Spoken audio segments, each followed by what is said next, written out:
Hello everyone. In my previous video, I mentioned the main points and the important keywords of the chapter Nelson Mandela, A Long Walk to Freedom. And in continuation of that video, today I am going to share some important additional questions that will cover the whole chapter and you will not find it difficult anymore. Let's have a quick recap of the chapter. First point is, the bright day of 10th May 1994 dawned a new chapter in the history of South Africa. Dawn क्या होता है? Sunrise से पहले का जो time होता है उसको dawn बोलते हैं. तो 1994 में 10th मई जो था वो साउथ अफ्रीका की हिस्ट्री में एक बहुत ही इंपॉर्टेंट दिन था. Second point, on this day first democratic non racial government was installed. कि इसी दिन first democratic non racial government को इंस्टॉल किया गया था. Third point, there assembled a huge gathering and dignitaries from more than 140 countries. कि वहाँ वो जो सेरेमनी हुई थी उस ग्राउंड पर, उस एम्फी थिएटर में, वहाँ पे काफ़ी लोग असेंबल हुए थे, इकट्ठे हुए थे. और वो कहाँ कहाँ से आए थे? वो ऑल ओवर द वर्ल्ड और 140 से भी ज़्यादा कंट्रीज से वहाँ पर लोग आए थे. Dignitaries, people of high rank. Fourth point, the swear in ceremony was organised in Pretoria. तो जो शपथ समारोह था, ओथ सेरेमनी जो थी, स्वेयर इन सेरेमनी जो थी, वो ऑर्गेनाइज की गई थी प्रिटोरिया में. Fifth point, mister de Klerk was sworn in as the second deputy president and Thabo Mbeki as the first deputy president. Next point is, while swearing, Nelson pledged to dedicate himself to the well-being of his people. कि जब उन्होंने शपथ ली थी Nelson Mandela ने, तब उन्होंने ये कसम खाई थी, उन्होंने ये प्लेज ली थी कि वो अपने आप को डेडिकेट कर देंगे किसके लिए? लोगों की वेल-बीइंग के लिए, लोगों की भलाई के लिए. Seventh point is, to the assembled guests he said. तो वहां पे जो लोग इकट्ठे हुए थे, वहां पे जो गेस्ट आए थे, उनसे उन्होंने कहा that they would provide glory and hope to newborn liberty.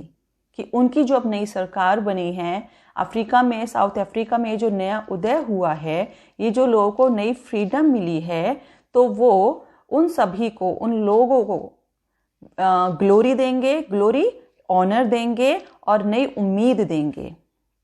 Eighth point, he thanked all for getting a common victory for justice, peace and human dignity. और उन्होंने सभी का थैंक किया क्योंकि सभी लोगों ने उनको सपोर्ट भी किया था. क्यों किया? क्योंकि उन्होंने ये विक्ट्री जो पाई थी किसके लिए? जस्टिस के लिए, पीस के लिए और ह्यूमन डिग्निटी के लिए उन्होंने जो विक्ट्री पाई, तो उसके लिए उन्होंने सभी के सपोर्ट के लिए सभी को थैंक किया था. Ninth point, he pledged to liberate all from poverty, suffering, deprivation and gender discrimination. उन्होंने ये शपथ ली कि वो लिबरेट कर देंगे, वो सबको फ्री कर देंगे.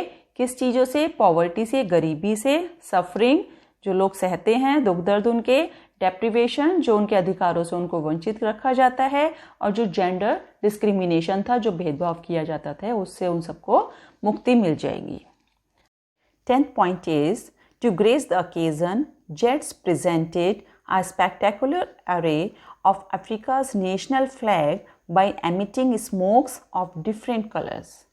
किस ओकेजन की ग्रेस को बढ़ाने के लिए वो जो सेरेमनी चल रही थी, इनॉग्रल सेरेमनी जो चल रही थी, उसकी शोभा को बढ़ाने के लिए जेट्स ने, जो इम्फाला जेट्स थे, उन्होंने प्रेजेंट किया एक स्पेक्टेकुलर एरे. स्पेक्टेकुलर अमेजिंग के लिए कहते हैं, एरे डिस्प्ले करना, प्रेजेंटेशन देना, of Africa's national flag. Africa का जो नेशनल फ्लैग था, जो कि एक बहुत ही कलरफुल फ्लैग था, उसमें कई सारे कलर्स थे. तो उन कलर्स को शो करने के लिए जेट्स ने एक बहुत सुंदर प्रेजेंटेशन दी. धुआं छोड़ते हुए उन्होंने अफ्रीका के जो डिफरेंट कलर्स का जो फ्लैग है, उसमें जो कलर्स यूज़ हुए हैं, उन कलर्स का उन्होंने धुआं छोड़ा था. और वो जो डिस्प्ले था और वो जो प्रेजेंटेशन थी, उसने उस समारोह की ग्रेस को बहुत अच्छे से बढ़ा दिया था. The military and police force saluted Mandela and expressed their loyalty to the republic. वहाँ की जो मिलिट्री और जो पुलिस फोर्स थी उन्होंने मंडेला को सैल्यूट किया जब मंडेला प्रेसिडेंट बन गए थे, और उन्होंने एक्सप्रेस किया अपनी लॉयल्टी उस रिपब्लिक के लिए, क्योंकि फर्स्ट डेमोक्रेटिक इलेक्शन हुए थे तो रिपब्लिक बन गया वो साउथ अफ्रीका, तो वहाँ पर उनके लिए उन्होंने अपनी लॉयल्टी को भी शो किया। 12th point is, during his speech, Nelson pointed out that he was prevented from doing his twin obligations. तो अपनी स्पीच के दौरान नेल्सन मंडेला ने यह भी बताया कि उनको रोका गया था उनकी जिम्मेदारियां निभाने से, और ट्विन ऑब्लिगेशंस थी। तो दो जिम्मेदारियां कौन कौन सी, कि एक तो अपनी फैमिली के लिए और दूसरा अपने देश के लिए, तो वो दोनों निभाना चाहते थे लेकिन उनको रोका जाता था। 13th point, he told that the policy of apartheid had created a deep wound in the nation, कि अपार्थाइड की जो पॉलिसी थी उसने नेशन को एक बहुत बड़ा घाव दिया था। 14th point, he showed deep concern for those who had sacrificed for the nation though they were not there to enjoy the fruits of freedom. तो उन्होंने अपना डीप कंसर्न भी दिखाया उन लोगों के लिए जिन्होंने सेक्रीफाइस किया था नेशन के लिए, और अब वो शायद मौजूद नहीं थे उस फ्रीडम को महसूस करने के लिए, उस फ्रीडम का आनंद उठाने के लिए। 15th point, he learned courage and to face the fear in the prison from his comrades.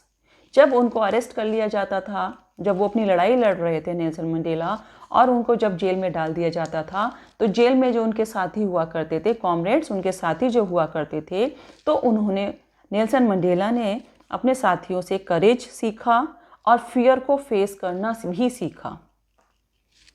Point number 16, a brave man is he who conquers fear, कि एक ब्रेव मैन वो होता है जो डर को जीत लेता है। ऐसा नहीं कि वो डरता नहीं है, हर इंसान डरता है किसी न किसी चीज़ से, लेकिन जो डर पे भी विजय पा ले वो इंसान करेजियस होता है, वो इंसान ब्रेव होता है।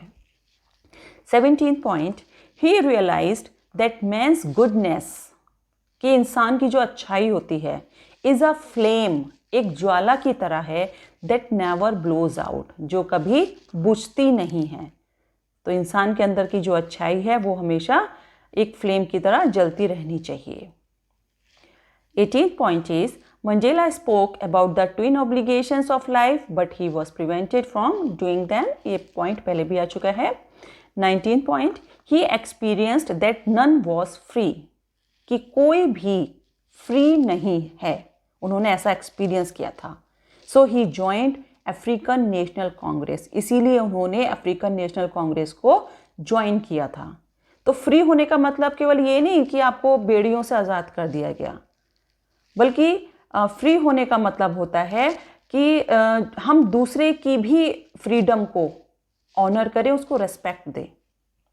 तो वहाँ पे रेशियल डिस्क्रिमिनेशन चलता था, तो इसलिए ये कहा गया है कि कोई भी फ्री नहीं था। 20th point, the hunger of freedom caused him to suffer but victory was on his favor, कि उनके अंदर जो भूख थी फ्रीडम की, तो उसकी वजह से उन्हें काफ़ी सफरिंग भी सहनी पड़ी थी, उन्हें काफ़ी दुख भी हुआ था, काफ़ी चीज़ें उन्हें सहनी पड़ी, लेकिन विक्ट्री उनके ही पाले में आई, विक्ट्री ने उनका साथ दिया। तो जो हिम्मत करते हैं, आगे बढ़ते हैं, सफलता उन्हें ज़रूर मिलती है। 21st point, he became the first black president of South Africa and overturned the structure of racial domination. South Africa के फर्स्ट ब्लैक प्रेसिडेंट बने और उन्होंने तख्ता पलट कर दिया किस चीज़ का, जो रेशियल डोमिनेशन होती थी। डोमिनेशन, दूसरे पर अपना अधिकार जमाना, दूसरे को ये दिखाना कि मैं तुमसे ज़्यादा पावरफुल हूँ, तो वो डोमिनेट करना होता है।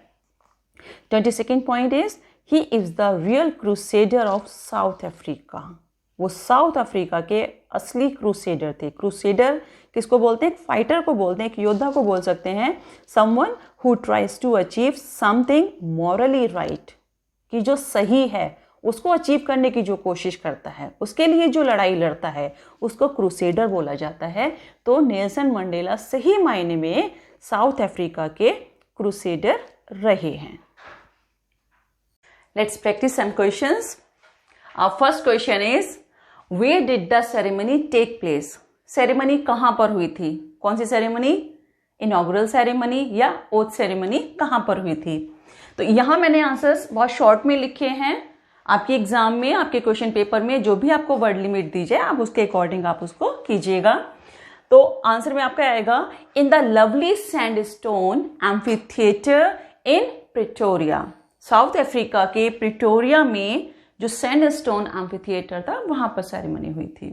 Next question is why does the author call the gathering of international leaders a rainbow gathering? कि वहां जो गैदरिंग हुई थी तो उसको रेनबो गैदरिंग क्यों कहा गया? क्यों कहा गया? बिकॉज देयर वर लीडर्स, कि वहां जो लीडर्स थे representing different colours and Nations, वो क्या कर रहे थे? वो रिप्रेजेंट कर रहे थे डिफरेंट कलर्स को और डिफरेंट नेशंस को। काले भी थे, गोरे भी थे, हर देश से आए थे, तो वो सब लोग रिप्रेजेंट कर रहे थे अलग अलग कलर्स को, नेशंस को, इसलिए वो रेनबो गैदरिंग कहलाई।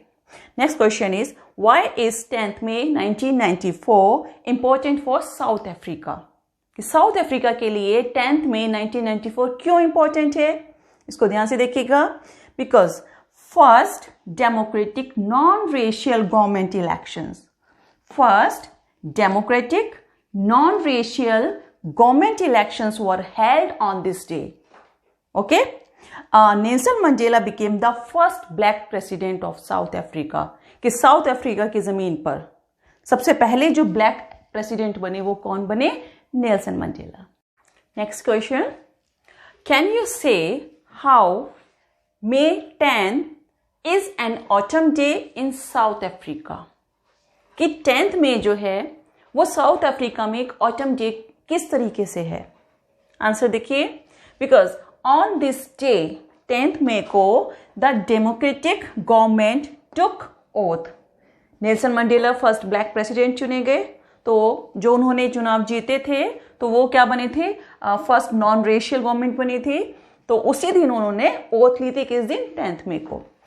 इन ऑटम सीजन में क्या होता है? Oath leaves fall down from trees, कि जो पुरानी जो पत्तियां होती हैं वो ट्री से झड़ जाती हैं ऑटम सीजन में, and new leaves come into the trees, और नए पत्ते पेड़ में आ जाते हैं। तो उसी तरीके से जो व्हाइट सुप्रीमेसी थी उसका अंत हुआ था और नॉन रेशियल गवर्नमेंट का यहाँ पर उदय हुआ था, तो इसीलिए 10th May को ऑटम डे भी कहा जा सकता है। Next question is why does Mandela thank the international leaders for? कि उन्होंने, नेल्सन मंडेला ने इंटरनेशनल लीडर्स को थैंक क्यों किया? For their support. International leaders ने जो उनको सपोर्ट किया, किस लिए सपोर्ट किया? To first non racial democratic government in South Africa. कि इंटरनेशनल लीडर्स ने साउथ अफ्रीका में जो नॉन रेशियल गवर्नमेंट इलेक्शंस हुए थे उसको सपोर्ट किया था। It was a victory of common people की विक्ट्री हुई थी। और किस लिए विक्ट्री थी? For justice, peace and humanity, मानवता, पीस शांति, जस्टिस न्याय। तो इन सब चीजों की ये जीत हुई थी। Question number 6, what do the military generals do? How has their attitude changed and why? कि मिलिट्री जनरल्स जो थे उन्होंने क्या किया और उनका एटीट्यूड कैसे चेंज हुआ और क्यों हुआ?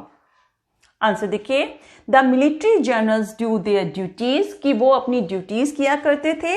दे were loyal to the rules of the country के जो रूल्स होते हैं वो उनके लिए वफादार थे।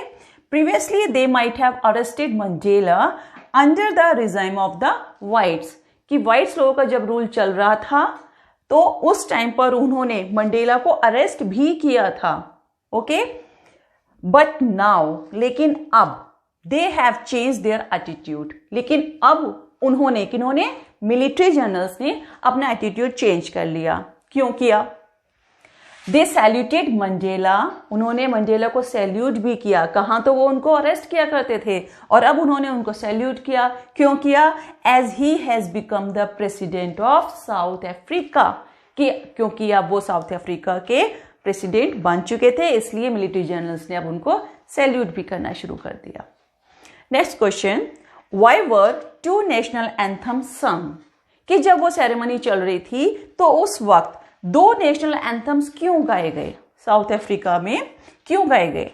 Answer is because they wanted to pay honour and respect to the whites and the blacks equally, क्योंकि वो ब्लैक्स को और व्हाइट्स को दोनों को ही इक्वली बराबर ऑनर भी देना चाहते थे, रेस्पेक्ट भी देना चाहते थे। ओके, आपके चैप्टर में वो दोनों नेशनल एंथम्स के नाम दिए गए हैं, आप उनको लर्न कर लीजिएगा। और सेकंड रीजन क्या था? एक तो वो इक्वली उनको रेस्पेक्ट देना चाहते थे, और दूसरा रीजन था that it was the pattern to remove all racial differences, कि इसके थ्रू शायद दोनों जब वो गाए गए एंथम्स तो शायद इसके द्वारा जो था, जो भी रेशियल डिस्क्रिमिनेशन या रेशियल डिफरेंसेस थे उनको भी दूर किया जा सकता था। Question number 8 is what does courage mean to Mandela? Mandela के लिए करेज का क्या मतलब है? According to him, courage means triumph over fear, डर के ऊपर जीत या डर के आगे जीत जैसे बोलते हैं। तो मंडेला का कहना यह था कि ब्रेव इंसान वो नहीं है कि जो डरता नहीं है, डरे लेकिन वो आगे बढ़ के उसका सामना भी करे और जीते, तो करेज वो कहलाता है।